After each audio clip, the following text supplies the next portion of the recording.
Il existe non pas une méthode, mais une multitude de méthodes pour coloriser une image. Tout dépend du logiciel que vous allez devoir utiliser. Alors voyez cette vidéo comme une sorte de bouquet de clés que nous allons vous offrir afin de parsemer votre créativité. N'hésite pas aussi à nous faire part de tes astuces dans le serveur Discord. C'est dans la description. Avant de se lancer cœurs et âme dans la coloration, je vais d'abord te présenter tous les outils nécessaires pour ceci. D'abord, commençons par les calques. Nous avons deux types de calques, un calque pixelisation que j'appelle calque bitmap et un calque vectoriel. Un calque vectoriel ne peut posséder que uniquement des traits. Je ne peux pas colorier dessus avec un pot de peinture par exemple. On me dit non, n'y pense même pas. Je prends par exemple l'outil ellipse. On me dit ligne, remplissage, non, même pas de remplissage, que des lignes. Ok, je fais un cercle. Mais j'ai envie de le remplir, ce petit cercle, j'ai envie de le remplir de rouge. Voilà, dans ma tête, c'est comme ça, j'ai envie de le remplir de rouge. Donc bien évidemment, on voit que c'est pas possible avec le pot de peinture. Je duplique ce calque, je masque, clique droit dessus, et je fais pixeliser. Et là, pas de problème, je peux le remplir. Mais bon, je vais dire que c'est que sur un seul calque. Moi de mon côté, j'aimerais bien continuer d'avoir mon calque qui est vectoriel et un calque qui va contenir ma coloration. Bon bah, CTRL Z, je reviens dessus. Comment faire? Eh bien, le deuxième pot de peinture nous propose de consulter d'autres calques. La seule chose qui diffère, c'est que effectivement ici, référence multiple est décoché et ici, il est coché. De mon côté, je mets généralement une mise à l'échelle de 2, parce qu'à 0, si jamais je veux remplir de pots de peinture mon cercle, je vois que de temps en temps le crémelage, bon voilà ça va, ça passe, mais des fois c'est dégueulasse. Donc ce que je fais généralement, c'est que je le mets à 2. Hop, je le remplis, je vais mettre le calque vectoriel en transparence pour qu'on puisse avoir, effectivement, on voit qu'à droite c'est du noir, à gauche c'est du noir, et donc le rond rouge passe pile au centre. Alors, calque de référence, à quoi ça sert? On voit qu'effectivement on a un petit phare. Oh, le petit phare, on le retrouve aussi ici. Si jamais je prends le calque vectoriel et que je clique sur définir comme calque de référence, ah bah j'ai un petit phare qui vient de se popper dessus, donc qu'est-ce qui se passe? Je peux l'utiliser comme calque de référence. Dupliquons ce calque par exemple et déplaçons-le. Je vais revenir sur mon calque, reprendre le pot de peinture et le remplir. Effectivement, vu que j'ai deux calques de référence, il va pouvoir imbriquer les calques entre eux. Et comme cela, je peux remplir tout ceci. Si jamais je passe en couleur transparente, je peux même gommer, ce qui est vraiment très intéressant et très rapide avec le pot de peinture. Mais les calques de référence, ce n'est pas que pour la pot de peinture. Je vais vider cela tout de suite. Je vais prendre le crayon, je vais cliquer sur afficher la petite palette et je vais dans anti-débordement et je vois ne pas dépasser la ligne de calque de référence qui est cochée. Et qu'est-ce qui se passe quand c'est comme ça? Et bien voilà, ça peut me permettre de ne pas déborder. Je suis devenu un grand maintenant, c'est bon, je peux passer au CP. Bon, on revient à 0, on retire les calques de référence, on revient sur le pot de peinture, et j'ai quoi d'autre? Calque sélectionné. Donc ça revient si jamais je reviens sur consulter le calque édité seulement. Le dernier, calque dans le dossier, c'est que si jamais je me fais un petit dossier, je mets tous mes calques dedans. Il faut se rappeler que ces deux calques sont des cercles, et celui-ci est un calque vide. Je vais devoir cliquer dedans. Pas de problème, ça les remplit. Uniquement parce que j'ai tout dans un seul dossier, comme si en fin de compte, tous les calques sont devenus des calques de référence. Je vais les sortir de suite du groupe, je l'efface, j'efface ceci, on revient un petit peu en arrière parce que c'est pour vous montrer le fermer et remplir. Celui-ci pour moi c'est une tuerie. En gros, je vais sélectionner uniquement un élément, je lâche, et il va te le remplir. Donc bien évidemment, je suis en référence multiple, dans tous les calques.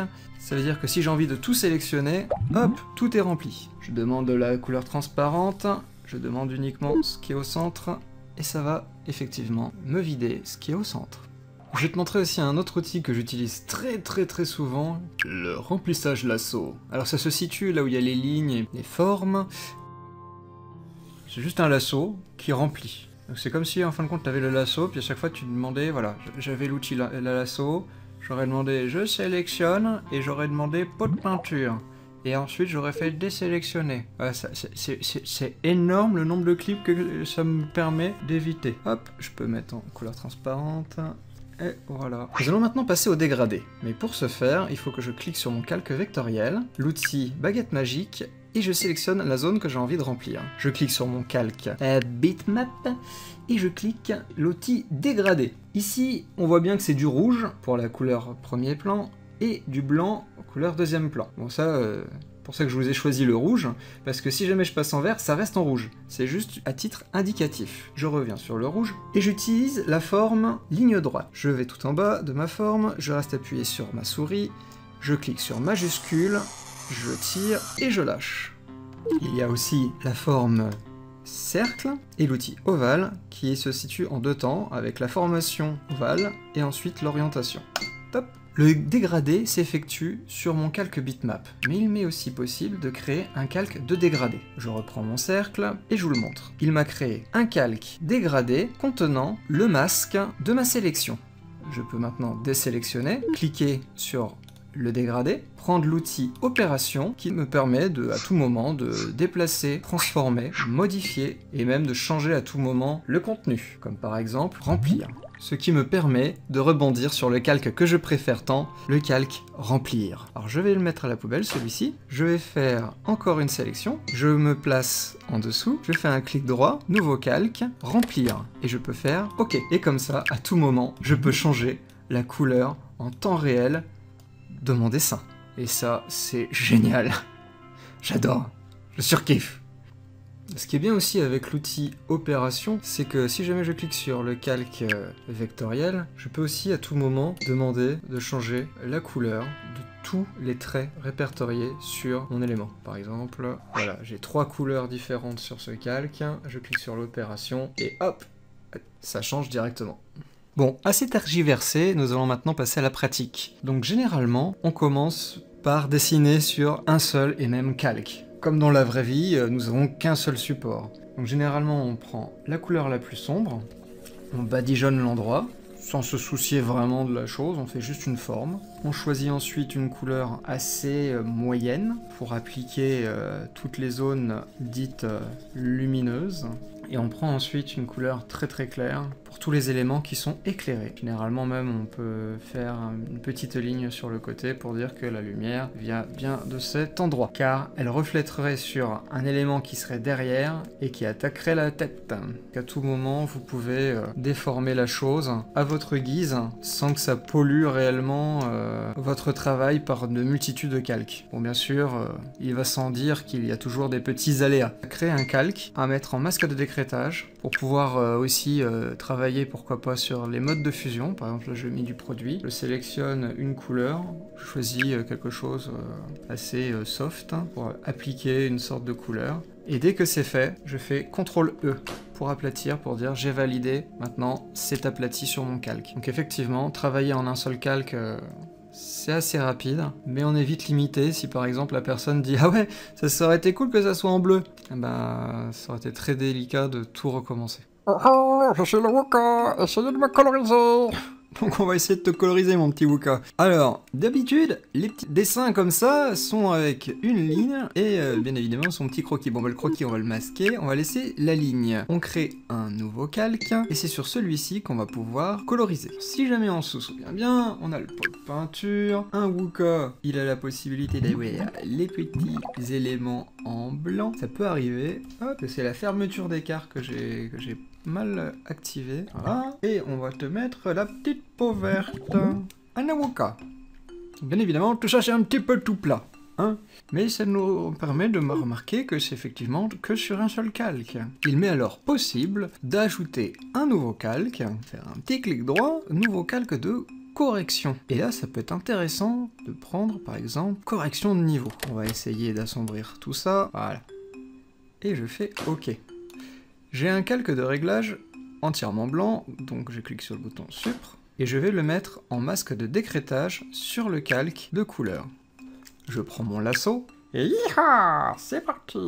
j'applique mes ombres assez facilement. Donc ainsi c'est fait, je prends mon Smudge and Paint en couleur transparente, et d'appuyer légèrement, hop, pour créer quelque peu des dégradés. Donc là je vois que c'est un peu débordé, hop, on va essayer de déplacer tous les petits éléments comme ça, là de même. Par contre ici j'aimerais bien que ce soit un peu plus doux. Alors je vais me mettre au plein centre et je vais badigeonner. Pareillement pour là. Donc généralement, quand c'est tout flou comme ça génère un peu dans son œil un côté de molletonné, et quand c'est dur, de rigidité. Donc là on ressent que ça c'est un peu trop rigide, donc on va essayer de le rendre un peu plus mou, qu'on a l'impression que ce soit tout molletonné, comme un petit marshmallow. Donc là ça veut dire qu'il aurait la langue de bois, donc non, on va la rendre un peu plus douce, c'est pas une langue de bois qu'il a. Donc là je vais essayer de prendre un gros pinceau, et je vais appliquer la gomme légèrement. Voilà, pour faire encore plus éclaircir les zones. Pas trop non plus, mais voilà, au moins le ventre aussi quand même. Donc on connaît bien ce procédé, ok, la lumière vient d'ici, tape sur le Wooka, et généralement, bien évidemment, ça va aussi sur les éléments, et puis ça diffuse la lumière. Donc généralement, on va avoir le sol. Donc imaginons que ce sol soit blanc, pour rester neutre. Donc on revient sur notre calque de niveau, et ensuite on reprend la gomme, on reprend la couleur transparente pour pouvoir éliminer cette zone de lumière qui vient du sol. Il y a aussi bien sûr le reflet du bras sur la tête. Et inversement, la tête sur le bras. Ce qui est intéressant avec le Smudge and Paint, c'est de pouvoir faire cet effet de plissure assez facilement, juste en faisant des zigzags sur la matière. Donc ok, on a notre petit Wooka, mais ça serait cool qu'on lui mette un petit poil de matière. Donc on va rajouter un calque, et on va le mettre en masque de décrétage encore une fois, et on va le mettre en incrustation. L'incrustation permet quand même d'avoir une petite lueur assez sympa qui pourrait être ajoutée sur notre élément. Dès qu'on a mis notre petite lumière, on va passer à l'ombre. Paf, on met du noir. Alors là, l'ombre, c'est des ombres qui vont être un petit peu plus marquées quand même. Donc là, du coup, on pourrait dire, ouais, ok, c'est simple, il est presque fini. Mais moi, j'aime bien rajouter quand même un nouveau calque de dégradé. On va le mettre bien évidemment en créer le calque des dégradés comme on a vu tout à l'heure. Et hop, on va le mettre en masque de décrétage. Et bon bah vu que son sol était blanc comme on a dit, on va le mettre un petit peu blanc quand même par terre. Voilà. On peut jouer ensuite avec de l'incrustation pour adoucir la chose. Pour les éléments lointains, par exemple, imaginons qu'on a un document avec un fond bleuté, on s'imagine que ce bras serait assez loin. Donc qu'est-ce que l'on fait? Donc déjà là, je peux même changer directement le fond parce qu'il est plus blanc maintenant, il est bleuté. Double clic, on clique sur la pipette, on récupère ce bleu-là. Voilà, donc il est un peu plus intégré. Légèrement, on va peut-être même le forcer un peu plus. Voilà. Et je fais donc un clic droit, nouveau calque, remplir. Donc bien sûr, je reprends la pipette pour vous montrer que voilà, on peut recliquer pour avoir vraiment la bonne couleur. On fait OK. On le met bien évidemment en masque de décrétage. On fait supprimer et on remplit uniquement le bras qu'on a envie de mettre dans le fond. On floutonne un petit peu la chose et on joue avec l'opacité. Bien évidemment, on peut faire un petit Alt, on reste appuyé sur le calque et on le monte sur le calque du contour. Comme ça, on a maintenant le contour un petit peu plus atténué. Voilà, on peut même encore plus l'atténuer pour... Imaginons que son bras est assez loin. Encore plus loin. Encore plus loin! Oh mon dieu, il a plus de bras. Comme si c'était carrément dans les abîmes. Oh mon dieu, il y a un petit brouillard ici. Hein. Imaginons que une personne vienne vers vous et puis regarde votre dessin et vous signale que Ah bah ça va pas trop là, il y a son bras qui est un peu trop collé au visage là, ça aurait été cool que il écarte un peu plus les bras. Alors déjà, intérieurement, vous pouvez éviter de l'insulter, hein, parce que le pauvre, il a peut-être raison, hein, mais bon, comment faire pour essayer de déformer sans se prendre la tête, parce que là, il y en a quand même du calque. Et bien tout d'abord, on sélectionne tout ça, on fait un CTRL-G, on regarde si on a tout bien pris, on prend le lasso de sélection, on zoome sur l'élément, on chope l'élément en question, on fait un petit CTRL-T ou sinon directement le petit raccourci qui est là, et on tournoite, parce que quand on se situe sur un groupe, eh bien on applique toute la transformation aux calques qui ne sont pas verrouillés. On valide, on désélectionne, et c'est là qu'on se dit « Oh merde !» Et donc, bah, on est reparti pour essayer de retrouver le calque du line et de corriger ce qu'on nous demande. On prend l'outil Smudge and Paint, et comme on a pu voir, c'est assez agréable de recorriger avec cet outil. Hop, on corrige vite fait, on pousse tout ça, allez, pousse, pousse, pousse. On prend le calque des ombres et lumières, enfin des ombres, qui est le niveau, et on remarque bien évidemment qu'on est un gros glandu parce que ça ne correspond pas avec l'épaule. On recommence la chose. Une fois que le correctif a été corrigé, eh bien vous pouvez remontrer le dessin à la personne en espérant qu'elle va pas vous dire qu'il y a autre chose qui va pas. Et là, pas de bol, elle te fait « Oh ben, ça serait quand même cool que l'élément qui est masqué serait quand même un petit peu moins masqué. » Bon, voilà, tu vas dire « Ça, vois-tu, c'est super simple, hein. » Et là, tout d'un coup, « Ah ouais, mais tu vois, sa langue, c'est pas cool là, son rouge, hein. Ça serait quand même cool que ça soit un peu plus pétant, quoi. Parce que là, ça fait une langue fadasse. » Donc là, bien évidemment, dans ta tête, tu dis « Ça me saoule. » Un peu normal, tu dois cliquer sur ton calque, zoomer sur l'élément, prendre le lasso, t'embêter à tout détourer, et faire CTRL-U pour pouvoir donner un petit coup de punch.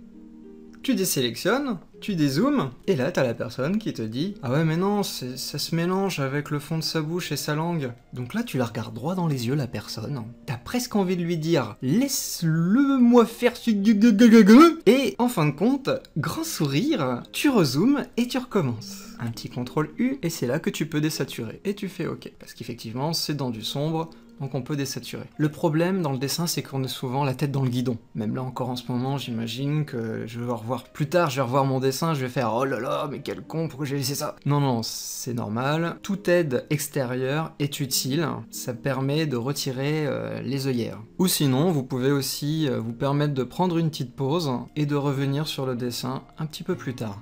Avec tout ça, je vais peut-être quand même vous montrer ma petite technique que j'ai actuellement sur Clip Studio Paint, qui me suit environ plus de 2 ans, donc on va peut-être quand même dire que je suis assez rodé de ce côté-là. Alors, c'est bien évidemment les calques qui sont remplis. Alors, je vais vous dire tout de suite, je vais dire insert, ça veut dire que je fais clic droit, nouveau calque, remplir. Parce que ça, c'est un raccourci clavier que j'ai mis sur la touche insert de mon clavier. Pour mieux comprendre mon exemple, je vais changer la couleur du papier, je vais le mettre, déjà comme on avait pu voir tout à l'heure, une sorte de bleu foncé. Je vais sur le calque qui est en dessous de la ligne, je fais insert, et je demande que ça soit une couleur grise, à 50%. Je fais OK, je fais supr, pot de peinture, fermer et remplir. Et hop, j'ai mon élément qui est déjà entièrement rempli. Je fais insert, je le mets en noir, je le place. Je change son opacité à 75 et je le mets en masque de décrétage. Et je fais supr. Ceci est un calque pour mes ombres. J'applique tout de suite mes ombres. Dès que mes ombres sont totalement bien installées, je peux faire de nouveau insert pour placer du blanc en 75. Et je le remets en masque de décrétage. Je supprime et j'applique les zones lumineuses. Dès que toutes mes petites zones de lumière ont été appliquées, je sélectionne le tout. Je fais un CTRL-G. Je vais créer un nouveau dossier de calque que je vais mettre de suite en masque de décrétage. Je change sa fusion en lumière linéaire, je refais insert, je redemande encore un gris neutre, je fais OK, j'abaisse son opacité à 50%, je demande de le mettre en rouge pour que ça soit visible, parce que ce calque ne me servira pas en tant que coloration, et je le verrouille. Je fais de nouveau insert, je vais choisir un vert pour mon petit Wooka, je fais OK. Donc là, il est un peu fluorescent, mais si je mets le calque vert en dessous du calque 50%, je vais avoir exactement le vert que je voulais. Je fais supprime, je prends l'outil lasso, je zoome, et je vais entourer les zones qui sont de cette couleur. Je trouve que mon vert est un petit peu flashy, je vais l'atténuer un petit peu quand même. Et là, je refais insert, je vais sélectionner un blanc pas très blanc, une sorte de gris blanchi. Je fais OK. Je fais supr. Et je sélectionne maintenant toutes les zones qui vont être blanches. Ce qui est intéressant avec la lumière linéaire, c'est que comme vous pouvez voir, la ligne s'adapte selon la couleur que je lui mets. Je reprends par exemple le vert qui était un petit peu pétant. On voit bien que la couleur de mon contour est un peu vert. Mais j'apprécie quand même qu'il soit un peu plus sombre pour la beauté de la chose. Petite piqûre de rappel pour si tu ne te souviens plus qu'est-ce qu'un mode de fusion, eh bien ça se situe dans les calques, juste en dessous, c'est marqué normal, tu cliques dessus et tu as la liste des modes de fusion. Pour reprendre l'exemple, j'ai mis un calque avec un niveau de gris dans un dossier. Par-dessus ce dossier, j'ai un autre dossier placé en mode de décrétage qui contient un calque avec un dégradé composé de toutes les couleurs de l'arc-en-ciel. Pour te faire comprendre un petit peu la chose qui est à droite, c'est exactement ce même procédé avec le calque de couleurs avec différents modes de fusion. Par exemple, si j'ai envie qu'il soit en obscurcir, je clique sur mon dossier, je choisis le mode obscurcir et je me retrouve avec l'effet similaire. Car mon calque à l'intérieur hérite de l'effet du dossier qui est répercuté sur le dossier du bas. Attardons-nous sur la lumière linéaire. La lumière linéaire se situe un peu plus bas. Voilà. Et donc nous remarquons qu'il y a plusieurs types de lumière. Le cas le plus intéressant pour moi reste l'incrustation, car il possède le blanc, le noir et toutes les couleurs. Généralement, c'est ce qui propose pour faire ta coloration de mettre tes calques de couleurs en incrustation sur ton élément en noir et blanc. Et comme tu peux le remarquer, le dégradé se fait assez salement, ça salit, ça c'est dégueulasse. Donc on va essayer de trouver une autre méthode pour avoir du noir très coloré et du blanc très coloré. Reprenons notre calque en incrustation et ajoutons-lui un petit filtre par-dessus. Voici un filtre blanc à 50%. Je peux remarquer qu'il ressemble beaucoup à ajouter et ajouter éclat. Changeons-lui la couleur et passons en noir. Je remonte un petit peu dans la liste. Je remarque, c'est étrange, que ça s'appelle lumière linéaire et avec du noir, densité linéaire plus. Je reviens sur mon élément et je vais le mettre en gris. Je fais OK et je reviens sur incrustation. Donc là, on remarque qu'en bas, c'est assez sombre et en haut, c'est assez clair, pour ne pas dire blanc et pour ne pas dire noir. C'est donc un mix entre les deux. Ce mode de fusion n'existant pas, on peut dire que c'est un mode qui est customisé. Je fais insert et je lui fais sa petite langue. Et la rebelote, j'aimerais bien lui mettre un petit côté sol qui reflète sur lui avec sa couleur. Donc, qu'est-ce que je fais? Je mets à l'extérieur de tout ça le fameux dégradé que je mets en masque de décrétage avec un chouïa d'alpha. Je peux essayer au pire de le mettre en lumière tamisée pour le rendre un peu plus doux. Donc ce qui est intéressant, c'est qu'on a dans le blanc un petit côté coloré du fond. Généralement, pour l'ombre du sol, je m'amuse à faire un insert, je prends exactement la même couleur, je fais OK, par contre, je le mets en produit. Je fais supr, je prends mon lasso, filtre, flou gaussien, OK, et je le mets à 50%, voire 25%, je le mets à 25%, Rebelote. Je recrée un nouveau calque couleur unie. Je supprime. Je le mets en produit. Et là, je vais être au plus proche des éléments. Filtre, flou, gaussien. On floute la chose. Et celle-ci, par contre, à 50%. Bon, il est un petit peu plus posé, là. Mais là, revient cette personne et me redit la même chose avec mon bras. Alors là, du coup, comment faire?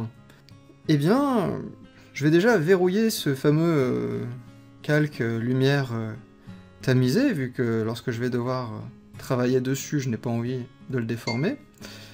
Je sélectionne le tout, même les ombres, CTRL G, je prends le lasso, et rebelote, je resélectionne donc l'élément, un petit CTRL T, et je vais m'amuser à le pivoter et à le déplacer. Bien évidemment, ça check tous les calques qui sont à l'intérieur du dossier. Et on est reparti pour rechercher le line. Je vais rechercher donc mon calque grisâtre, et là je prends mon lasso. Je ne m'occupe comme ça plus de savoir exactement quelle couleur était où. Hop, je reprends la chose, je recolorise avec la couleur adéquate. Et maintenant, je vais me placer à tout ce qui est ombre et lumière avec le Smudge and Paint. Et là, la personne me dit ah oui, non, mais ça va pas du tout ta langue. Ah bah oui, voilà, hein, tu te calmes, hein. Là, ça va un peu plus facile parce que on va cliquer sur l'objet opérateur, voilà. On sélectionne le calque en question. Alors pour simplifier aussi les choses, il y a CTRL Image et vous cliquez sur le calque que vous voulez. Je clique sur le blanc, je suis sur le blanc, je clique sur le vert, je vais sur le vert, je clique sur le rouge, je serai sur le rouge, je clique sur le fond de la gorge, je serai sur le fond de la gorge. Et donc, c'est quoi la personne qu'elle veut? Bah la langue. Ok.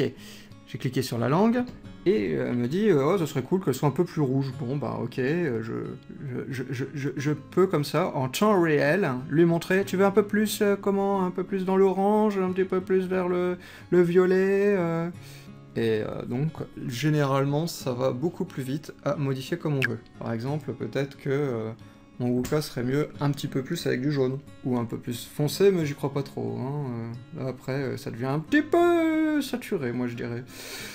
Donc voilà, pour moi, je serais la couleur Wooka, ça. Voilà, voilà. Oulala, j'ai oublié de vous dire un truc, là, il y a plus l'ombre. Mais, voilà, en fait, il faut cliquer sur le dossier. Et là, en ce moment, j'ai mon dossier qui, non, bien sûr, qui a tout le Wooka, là. Je clique sur Normal, et il y a Au travers. Comme ça, les petites choses qui sont en produit vont redevenir en produit. Voilà, voilà, la petite astuce. Mais avec tout ça, j'ai délaissé carrément le calque croquis.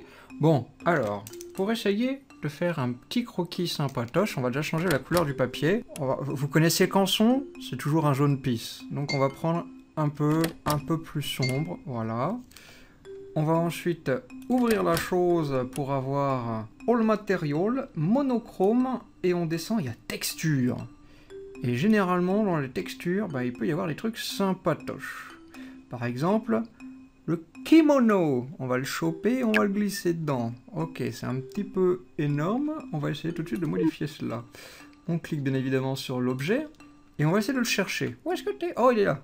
On va essayer donc de le réduire un chouïa. C'est un peu répétitif tout ça, effectivement. On va le remettre un petit peu. Et on va jouer sur l'opacité. Voilà. Et je le mets en incrustation. Voilà. Ça fait déjà un petit peu propre. On va peut-être même remettre plus grand pour dire. Je vais rajouter même d'ailleurs un autre. On va peut-être mettre du sable. Hop. Qu'on va mettre tout de suite en pas grand-chose. Et toujours en incrustation. Voilà. Ça assombrit peut-être un peu la chose, mais c'est quand même pas mal. Dipple de cloud ou du marbre. On va prendre du marbre. Hop. Et on va essayer de voir ce qu'on peut faire avec ce truc là. On va peut-être le mettre même encore en plus gros. Yes.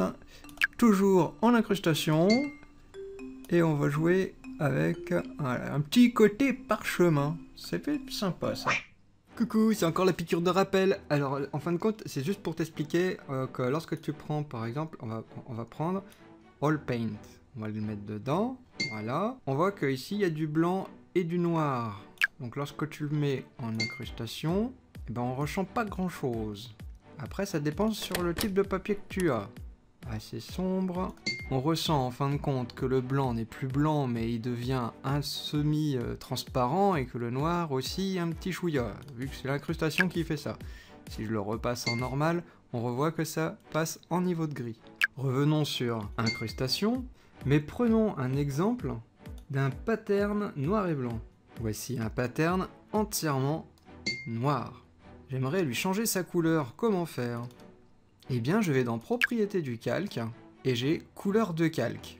Je clique dessus, je vois qu'il passe en bleu, je peux lui changer à tout moment sa couleur. Et je peux le remettre en mode incrustation. Alors, bon, on est OK pour le fond. Alors, pour pas non plus qu'il y en ait 50 millions de trucs là, bah, je vais sélectionner ça, je fais un CTRL G. Et comme on a vu tout à l'heure, il faut cliquer sur normal et faire au travers. Et comme ça, il y en a moins. Ensuite, je vais faire un nouveau calque. Je vais prendre un petit brush que je me suis créé moi-même. Hop, que vous pouvez retrouver sur le Discord, bien sûr. Alors, c'est pas là. Voilà, c'est le brush. Alors, je l'ai appelé Destroy. Il est assez sympa, celui-là. Parce qu'à tout moment, il nous fait comme si c'était de la peinture. Alors, on va essayer de faire un verruca. Voilà. On va essayer de l'assombrir un petit peu quand même. Voilà. On va le faire un peu plus gros. Et comme ça, on a l'impression que je fais de la peinture. Vous avez vu? C'est dégueulasse. Ouais, parce que la peinture, chaque fois, on déborde. Hein. Parce que bon, on est retourné en maternelle, là, hein, chaque fois qu'on fait de la peinture. Tu sais, là, on met le petit... comment on appelle ça? Le petit tablier, là, avec la petite chose, là, qui va bien avec, là. Les abyssales. Et c'est parti, roule ma poule. Voilà. On va mettre un petit peu de sombre quand même pour la bouche. Voilà, que ça déborde un peu. C'est dégueulasse. Ah, je vais reprendre les yeux, j'ai oublié les yeux. Quand même. Et du coup, on va remettre un petit coup de blanc. Et un petit peu de rouge. Donc plus c'est dégueulasse, mieux c'est. Hein. On y va, on y croit. C'est dégueulasse, c'est dégueulasse. Et là, la personne elle va revenir avec son bras, je te jure, je lui pète son épaule, je lui pète les jambes, voilà. Parce que là, je m'en fous, c'est du crocaille. Donc bien sûr, c'est dégueulasse encore plus avec du blanc. Donc il faut qu'on aille en dessous et on va couleur plus foncée. Voilà, comme ça, on garde toutes les couleurs sauf le blanc. Parce que ça permet quand même que ça soit plus sexy. On va faire effectivement un nouveau calque. Et on va prendre effectivement le blanc, hein, et on va le faire autrement. On va prendre un crayon plus sombre, pour mettre du clair, c'est très sexy ça, comme histoire. C'est comme si je mettais des petites pointes de... Vous savez là, le blanc correcteur là, pour être encore plus dégueulasse. Et on peut jouer aussi un petit peu sur l'alpha pour dire que c'était pas bien sec. Allez, je fais un duplicat de ma couleur. Chop. Et je vais faire un filtre flou. Un flou variable. Et effectivement, il faut le mettre en précédent. Boîte. Ouais, parce qu'adoucir, je suis pas d'accord. Boîte, c'est encore plus dégueulasse. Et la zone de largeur, faut pas non plus l'exagérer, pépette, hein, on va essayer que ça soit un peu léger comme ça. Et on le met à 20, 30, je sais pas quoi, voilà, c'est juste pour dire, c'est de la peinture qui est cool, mec. Et puis il y a aussi le fait que lorsque t'as ta main qui se frotte un peu contre le papier, des fois c'est dégueulasse encore plus, voilà. Donc là, on est bien dégueu, on est bien. Je reprends mon calque que j'ai foutu au travers, et je le... Quoique, non, je peux peut-être même tout descendre. Non, c'est encore trop dégueulasse. Oh, c'est trop dégueulasse, mec. On va essayer de prendre un autre. Lequel qui était moins sombre. Tiens, lui, là. Hop. On va le mettre en incrustation. C'est très bien. Voilà. Là, on a une petite impression un peu de trop, là, hein, quand même. 90, on va le mettre à 50, quand même. Voilà, ça permet d'avoir une petite texture là sur les éléments. Donc bien sûr, pour finir ma connerie, hein, on va essayer de mettre une bulle. Alors ma bulle, je la veux entièrement black. Obligé. Hop, je prends la flèche, je l'ai bien en spline, c'est très très bien, c'est ce que j'adore. Le spline, c'est trop bien. Donc faut que je sois en dehors, comme ci, comme ça et comme ça. Ch'touk ch'touk, je prends un texte, on le met en blanc, On change de typo. Brac. Copier, coller, voilà. Clic droit, pixeliser. Commande I, filtre, contour, corriger de ligne, enfin corriger la ligne. Hop, la largeur, et on le met un peu plus grosse. On fait OK. Brac. Ça c'est du Wooka. Bon, un peu dégueulasse, mais c'est un Wooka. Quand même. Bon, je sais que je vais me répéter, mais voilà, c'était mon bouquet de clés.